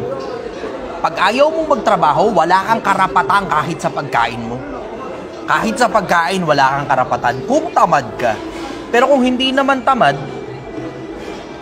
at okay naman yung ganong setup para sa babae, alam mo, as long as mutual, walang problema eh. As long as mutual, walang problema na pagkasunduan ninyong dalawa na yung lalaki ang husband, tapos yung babae ang magtatrabaho dahil napakalaki ng kinikita ng babae kung ikukumpara doon sa lalaki, wala mo nakikitang problema doon. Yun nga lang, tangina, kain-igo ka doon kapag lalaki ka. Tangina, kain-igo ka ron. Yun, exception to the rule yun. Puta, under ka nun. Palu-paluan ka. Come on, baby. Tangina, come on, baby, yung lalaki, hindi yung babae. Yan ang sagot ko ron. Sige, tingnan mo, next question. Anong oras na ba? Sabi lang, alas 12 lang doon. Oh, yan, meron pa tayong konting minuto pa.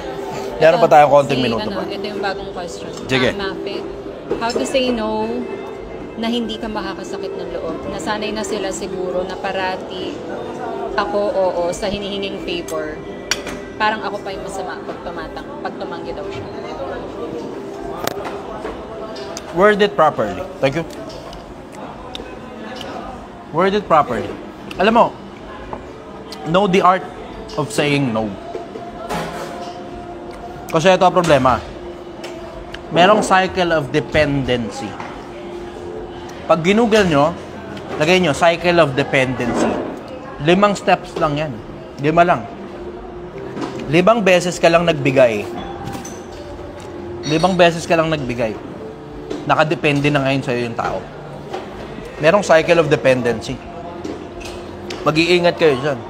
Kasi baka pinadedepende ninyo sa inyo yung mga tao na tinatamad silang resolbahin yung sarili nilang problema. Kaya gumagawa na lang sila ng gumagawa ng paulit-ulit ng problema, tapos sa'yo pinaparesolba yung problema nila. Cycle of dependency. Ayaw nila mag-ipon, tapos sasabihin sa'yo, pambayad ng ilaw, pambayad ng tubig, naiipit sila.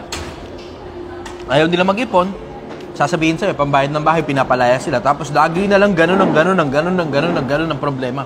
Laging utang ng utang ng utang ng utang. Alam mo, Kung sa negosyo, understandable yung utang ng utang. Pero pag personal finances, tas tuloy-tuloy lang naman na pumapasok sa'yo pera dahil swelduhan ka, tangina, wala kang utang ina, walang dahilan para umutang ka ng umutang, maliban na lang merong may sakit sa pamilyang mamamatay na. Diba? Alam mo, ingatan ninyo ang sarili nyo sa cycle of dependency. May mga tao kasi, consider this, na minsan, tignan mo din yung tinutulungan mo. Baka naman kasi akala mo nakakatulong ka pa, pero ang totoo, kinukonsinti mo na pala yung kagaguhan nila. Nagiging enabler ka na pala. Enabler ka na. Diba? Ingatan ninyo sarili ninyo na maging konsentidor ng kagaguhan ng iba, lalong-lalo ng katamaran at kaistupiduhan pagdating sa pera. Ingatan nyo sarili nyo sa ganyan. Kasi yung mga yan, tangina yung mga regular, mga mangungutang, na utang na lang ng utang tapos di nagbabayad. Yung mga ganyan, entitled sons and daughters of bitches pa yan eh. Puta, pag hindi mo pinautang, galit pa yung mga lintik na yan eh. Akala mo may patago silang pera eh. Akala mo may patago. Ingatan nyo sarili nyo sa ganyan. Alam mo, isang bagay na natutunan ko tungkol sa buhay. Pag ang tao, abusado, cut mo na sa buhay mo. Hindi na importante yung mga yan. Abusado yan. Yeah, next question. Wait. From Shy? May maganda rito. Alin? Yoy, putang. Mashas. Mr. Mashas na lang. Yeah, Mashas. Ano ba kasing trip mo? Lagay mo kasi yung totoong pangalan nyo. Ewan ko, putang ina. May mga tao talaga sa social maganda media. nga yung question. Bernard. Gagawin, Dranreb. Putang ina talaga. Do you consider yourself fully grown up? Alam mo, growing old is mandatory. Wala kang choice dun. Growing up is an option. Paminsan-minsan, isip bata pa rin naman ako at nag-e-enjoy ako, tangina, sa paglalaro ng ML at saka COD. At magaling ako. Masya ko nga, nag-world rank eh. Alam mo, paminsan-minsan, it's not too bad to do childish things every once in a while. Hindi nga lang masyadong sa mata ng publiko. Kasi alam mo, ang problema kasi may mga tao judgmental eh. Pagkaisip bata ka sa mata ng kahit na sino, madalas na pagkakataon, judgmental lang mga tao eh. Alam mo, isang bagay na natutunan ko tungkol sa buhay. Ako, personal, hanggang ngayon naglalaro pa rin ako eh. Paminsan-minsan, yung laro ko paminsan-minsan, yung motor ko dadalhin ko sa malayong lugar. Kasama ko yung aking kasintahan na siyang regular ko rin nakalaro sa buhay. Tapos mamamasyal kami, pupunta kami ng Sagada na naka-scooter. Scooter. Tapos pupunta kami ng kung saan malalayong lugar. Pupunta ng Tanay, gano'n, naka-scooter lang. Minsan, naka-cruiser na motor, na-disgrasya pa kami nito nakaraan. Tangin ng bobo ko. May kumat sa akin na motor napapreno ko. Hindi ko naman nabangga, pero sumemp lang ako. Bad trip. Wala that happens every now and then. Pero, alam mo, maligaya pa rin naman akong naglalaro Diba? Isang bagay na natutunan ko sa buhay. All work and no play makes Chester a dull boy. Yeah, next question. Feeling ko last question mo na yan kasi... Last question na. Hindi, tingnan natin hanggang alas 12 15 minutes. Kaya pang mag-entertain mga tatlo yan. Go. Pagsilbihan natin mga kapwa-tao natin. Naglolo ko kasi check mo nga sa'yo kung may makita mga question. Sir, please. Tanong. Kasi po... Oh, nawala. Nasaan na yun? Flight ko na po. Ngayon. Asan na? Asan yun? Ngayong Sunday. Sir, please po, tanong ko po kasi flight ko na po ngayong Sunday. Anong tanong mo? Asan? Asan yung tanong mo? Shy. Yung tanong mo nasan? Nawala. Naiwan. Nauna nang nag-flight. Yung tanong niya, nauna nang nag-flight. Ito na lang muna habang wala pa. Yeah. Sa dami, from Pat Esguera, sa dami ng pinapayo mo, sa iyong palagay, ano ang pinakamahalagang at pinakamagandang payo nyo sa mga tao? Sulitin mo buhay kasi mamamatay ka. Yun ang pinakamagandang payo na natanggap ko at maibibigay ko sa kapwa-tao ko. Sulitin mo ang buhay kasi mamamatay ka. We don't get to live very long. We only live for about 60 short fucking years. sobrang konti lang ng mga taon natin sa mundo. Tingnan mo akala nung iba mahaba 60 years, 70 years, 80 years eh. 80 taon, akala mo mahaba? 80 New Year lang yun. 80 Pasko. 80 birthday, wala pang 100 birthday yun. Sa sandaling panahon, alam mo mga tao, tignan mo nga sandali, baka lumitaw yung kay Shai na tanong. Pa-flight na daw kasi siya sa Sunday. Inaabangan ko nga. Ang mga tao, saglit lang ang buhay natin. And when I say saglit, ang ibig kong sabihin, under the context na ang mundo at ang universo ay lumitaw bilyong taon na nakakaraan. At hindi tayo umaabot ng milyong taon, hindi nga tayo umaabot ng 1,000 taon eh. Kahit sa Biblia, walang kahit na sinong umabot ng 1,000 taon sa Biblia eh. Wala eh.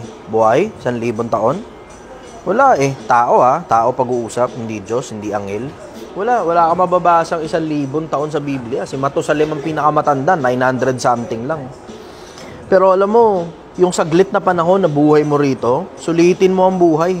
Hindi ang purpose ng buhay. Ayan, nag-message na si Shai, pakibasa na lang maya-maya. Pero save mo. Hindi ang purpose ng buhay maging masaya.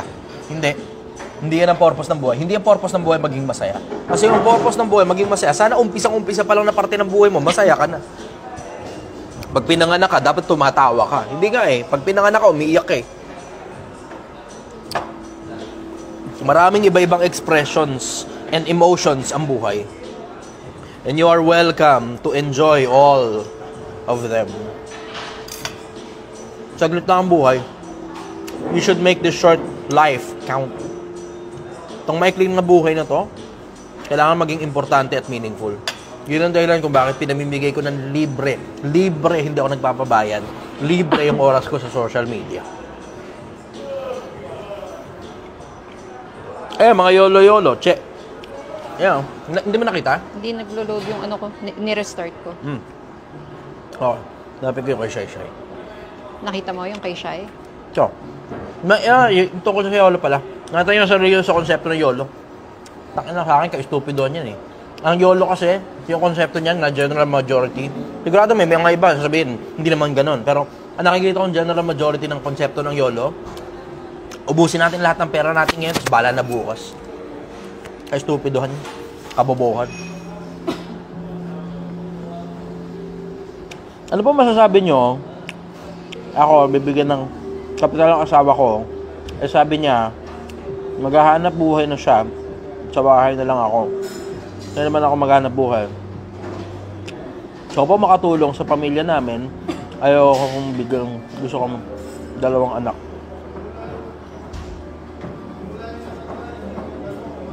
Wala naman masama eh. Kung magtatrabaho ka, wala masama. Shai, kung lalabas ka ng bansa, wala ako nakikita masama rin sa paglabas ng bansa. You just have to make sure na kayong dalawa in sync yung gusto ninyong mangyari sa buhay ninyo. Calibrated kayo sa isa't isa. You make sure na yung mga goals, dreams, and aspirations in life parehas. Kung kailangan mong lumabas ng bansa para kumita ng mas malaki kaysa dun sa asawa mong nasa Pilipinas at parehas naman kayo ng pangarap, bakit hindi? Wala akong nakikitang masama ron. You just have to make sure na parehas kayo talaga ng goal at hindi ang goal niya pagka wala ka na mabababae siya. Yun ang sagot ko ron. Maganda to isa Nan, mabibigay ka bang money rule? Taka na sa akin, siyempre yung money rules eh. Walang komplikado. Bumibili lang ako ng mga bagay na kailangan. Hindi ako bumibili ng mga putang ng kaletsyan sa Shopee. JNT ayaw tumigil.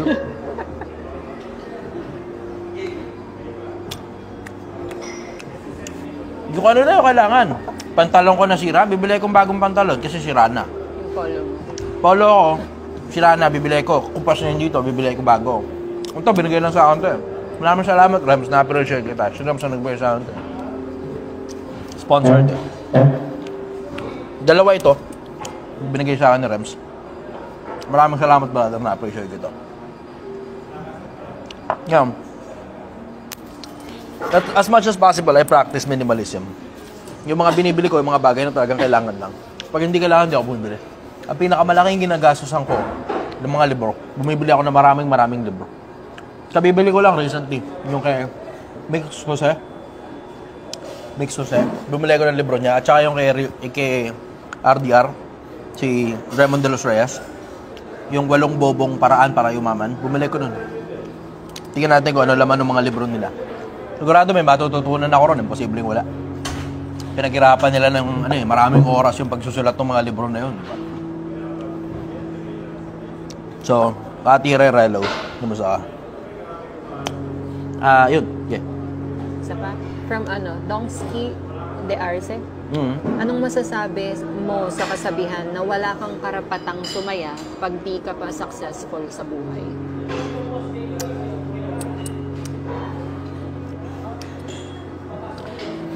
Babalikan ko lang muna yung sandaling meaning ng success, ha?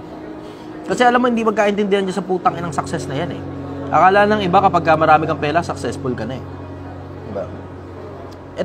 Alam mo, ang pinaka-worst na failure, yung sobrang dami mong pera, tapos sobrang dami mong narating sa buhay, tapos pagdating sa kabilang buhay, tangina, tinataboy ka ng Diyos, pupunta ka pala ng impyerno, ayaw kang tanggapin sa langit. Yan ang pinaka-worst. Napakalayo ng narating mo para lang ma-impyerno. Ingatan ninyo ang sarili nyo sa putang inang success na yan. Napakaraming nangangaral sa social media ng tanginang success. Tapos pinalalabas nila na ang equivalent ng success ay ang dami ng pera mo. Hindi ganun. Alam mo, ang basic niya na, basic lang sa akin na principle ng success. Merong short term, merong long term. Pero ang basic principle sa akin ng success, from point A to point B, nakakarating ka. Mula sa nasaan ka ngayon, papunta sa kung saan mo gustong makarating, nakakarating ka. Sa parehas na short term at long term. Ang problema kasi, general majority ng population ng Pilipinas, tangina, short term mag-isip, eh. Pera lang ang nasa isip, eh. Biro mong ganun kakabobo, no? Tangina, sikat ka pa, pero ang tanga mo.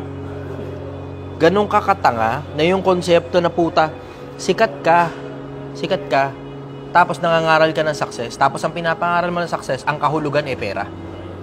Tangina, lumipas ng billion, 13.5 billion years na ang universo, 4.5 billion years old na ang mundo, at ang iniisip mo, tanginang pinaka-importanteng bagay sa mundo, pera. Ganun kakatanga. Ingatan ninyo ang sarili ninyo sa mga ganyan. Hindi pera ang pinaka-importanteng bagay sa mundo. Hindi pera ang pinaka-importanteng bagay sa mundo. Huwag kayong maniniwala sa mga success, pera. Alam mo, ang totoo dyan, karamihan dyan sa mga success, pera na yan. Puta, karamihan dyan scam, eh. Diretsahan, karamihan dyan scam. Yung iba nga nasa religious field pa, eh. Puta, nangangaral ng pagpapala daw. Ang konsepto, bibigay mo sa kanila tithes mo. 10% ng kinita mo, bibigay mo sa kanila. Pag dinamihan mo yung binibigay mo sa kanila, more than 10%, mas pagpapalain ka, mas dadami ngayon yung kinikita mo. Una ka sa pila. Una ka sa pila. Ano yan? Pamparami ng powers? Ganun? Pag dinamihan mo yung pera, dadami din sa'yo? Ganun? Anong kalokohan yan? Sa akin, sa malaking kagaguhan yan, eh. Tangina, di mo, sino ba nakikinabang doon sa pera na yun? Yung totoo. Pastor. Masama ba na makinabang sila ron? Hindi. Bakit? Kasi sinong kawal ang kumilos sa kanyang sariling Google? 'Di ba? Kawal ka, gugugol talaga ang tao para sa iyo. Kawal ka, eh, 'di ba? Sundalo ka, eh. Hindi naman tangina, sundalo ka, ikaw na yung bumili ng sarili mong baril, ikaw pa bumili ng sarili mong bala, ikaw pa sarili mong gears, lumabang ka sa gera, nung mabaril ka, pagamot mo pa sarili mo. Walang ganun, 'di ba? Okay lang na makinabang ang mga pastor, pero hindi para putang ina mo, napakalalakas nilang humingi ng pera. Napakalalakas nilang humingi ng pera para bang napakapulubi ng Diyos nila. Tangina, nakakapagtaka yung mga lintik na mga pastor ng putang inang demonyo, eh. Mas demonyo pa sa akin yung ibang pastor, eh. Ako, nagtataka ako dyan sa mga pastor ng demonyo na yan. Bakit napakalalakas nyung humingi ng pera? Anyayaman nyo sobra, pero yung mga miyembro nyo naghihirap nakatira sa ilalim ng tulay. Tangina, alam mo, hindi nga ako makapaniwala dyan, eh. May mga, lalo na, puta, hirap na lang magsalita, eh, kasi tangina, eh. Pero, tangina mo, ako, napipikon na ako, eh. Napakayayaman ng mga pastor, yung mga membro nila naghihirap, eh. Ang pinakamabigat na parte doon, Yung kikita ng konting barya, bibigay mo sa pastor na milyonaryo. Tangina, pangkain na lang ng pamilya mo yun eh. Bibigay mo pa sa pastor mo na milyonaryo. Yung ibang ang pastor, bilyonaryo pa eh. Tangina eh. Pigon ako dyan, tangina. May araw kayo sa paghuhukom. Di ko man kayang hatulang kayo dahil napakalalaki yung mga tao, pero may araw kayo sa paghuhukom. Sabi tuloy ni Andriana De Leon, bakit daw pag nagpapaliwanag ka, may kasama pamura? Nakakapikon eh. Pero, ganun lang talaga ako eh. Galing ako sa squatter eh. Pero, i-adjust ko ba yung sarili ko? Alam mo, public speaking, the attentiveness of the audience is dependent in the power of the speaker. Words are outstandingly compelling when used appropriately. Isang bagay na natutunan ko, yung attentiveness ng audience nakadepende sa kung gaano kagaling yung tagapagsalita. At paminsan-minsan, para makuha mo ang atensyon ng tao, you have to say things which are appealing to their ears, to their minds, and to their hearts. Last 4 minutes. Sige. Question, go. Wait lang. Ito kay Che. Which habit in life you should develop to protect and make most of your life? Godliness. Nothing beats godliness. May pangako sa buhay na ito at sa darating. Sa pagsasanay ng katawan ay may kaunting pakinabang. Ngunit sa pagsasanay ng kabanalan ay may pakinabang hindi lang sa buhay na ito, kundi sa darating. Nothing beats godliness. Yeah, next question. Isa pa? Wait lang. Meron pa ba kung ano yung unang-una kong makikita? Hold on.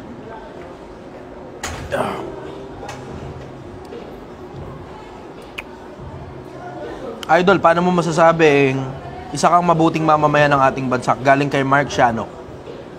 Mabuting mamamayan ng ating bansa, nakakatulong ka, hindi ka nakakaperwisyo.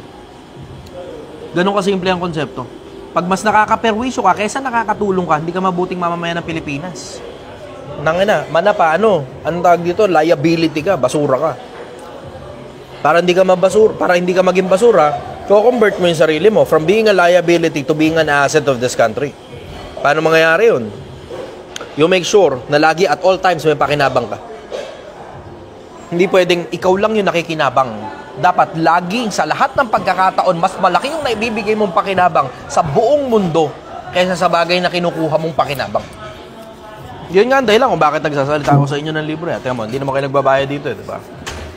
I have the option at magaling akong magsalita. I have the option para pabayaran sa inyo yung mga bagay na sinasabi ko. Pero hindi ako nagpapabayad. Kasi it is my endeavor na makatulong sa kapwa-tao. Meron kayong tanong sa isip ninyo? Sabihin nyo sa akin, baka sakaling makakatulong ako. Hindi naman lahat ng tanong kaya kong sagutin eh. At sinong taong lahat ng tanong sa buong mundo kaya mong sagutin? Wala namang ganun eh. At hindi rin naman lahat ng sinasabi ko tama. At sinong tao sa buong mundo lahat ng sinabi mo tama, wala kang mali kahit kailan. Walang ganun eh. Diba? We can only try our best. And some of us are trying our best without asking for your money. Hindi ako nanghihingi ng pera ninyo. May sarili akong hanap buhay. Ito tulong ko sa kapwa-tao ko. Last question, last minute na rin. How to stop procrastination, Joshua Valencia. You stop procrastination by understanding that you are going to die. If you understand that your life in this world is finite, limited, short, you will use all your energy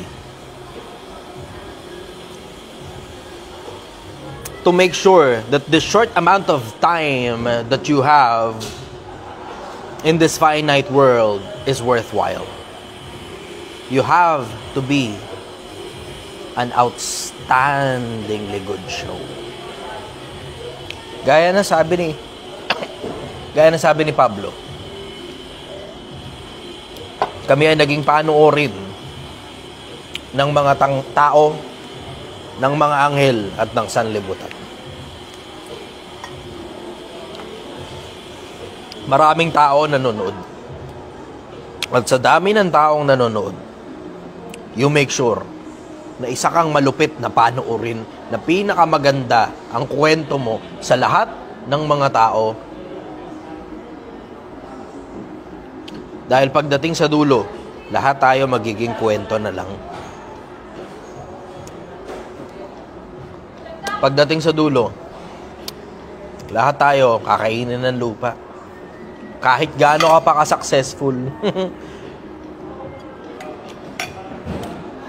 kahit gaano ka katindi, kahit gaano ka kalupit, kahit gaano ka kagaling, one of those days, you will die. And you do not want to spend your entire life procrastinating on the things that you should be doing, not just a man, not just because you're a man, but because you are a human being. You are above all the creation that we have in this small blue ball that we call planet Earth. Isa sa mga bagay na natutunan ko sa buhay, mamamatay tayo. Saglit lang ang buhay at hindi mo gugustuhin na ilaan yung konting buhay mo sa pateka-teka, sa pabukas-bukas, sa procrastination. Wait. Meron akong video niyan noong nakaraan. Ngayon, yun yung muna yung huli na i-entertain ko. Sa mga nag-stay ng ganito katagal, maraming salamat sa inyo mga kababayan. Hindi naman ako importanteng tao. Ako ay isang ordinaryong taong bayan lang. Pero there are parts of my life that I want to spend working and getting paid by money, and there are parts of my life that I want to spend working and being a good partner to my partner. Happy ka? And there are parts of my life that I want to spend as a good human being. Tapos ito naman yung oras na binibigay ko sa inyo mga kababayan. Berna, watching from Singapore. Maraming salamat sa oras ninyo lahat. Na-appreciate ko po kayo. Ako po si The Chichester. Galingan nyo sa buhay, ingatan ninyo ang mga anak ninyo, at gumawa kayo ng kinabukasan hindi lang para sa sarili ninyo, kundi para sa buong bansa. Maraming salamat sa oras ninyo.